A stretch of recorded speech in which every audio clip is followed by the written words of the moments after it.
Alors non, déjà s'il y a deux personnages, c'est parce qu'il y a deux définitions du bonheur. Il s'appelle La définition du bonheur parce que c'est le titre d'un chapitre et que chacun individuellement cherche sa définition du bonheur, évidemment.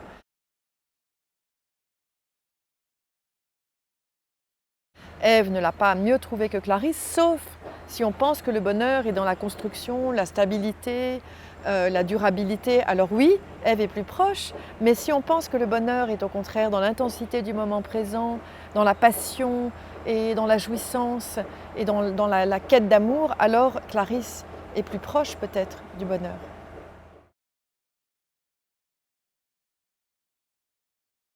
Oui, parce que c'est à l'origine de ce roman, il y a le personnage de Clarisse, qui est un personnage passionné et plein de vie, mais fragile, vulnérable, tout le temps en quête d'amour et dans le recommencement, et qui se retrouve toujours en fait abandonné.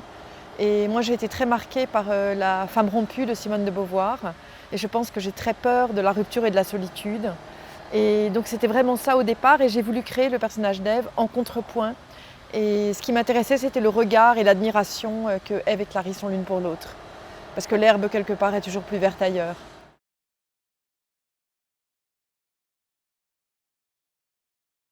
Oui, le sujet de mes romans, c'est vraiment le temps. C'est le sujet principal, en fait.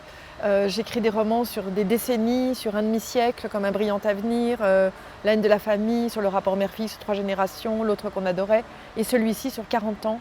Et pourquoi parce que c'est vraiment le mouvement de la vie qui m'intéresse.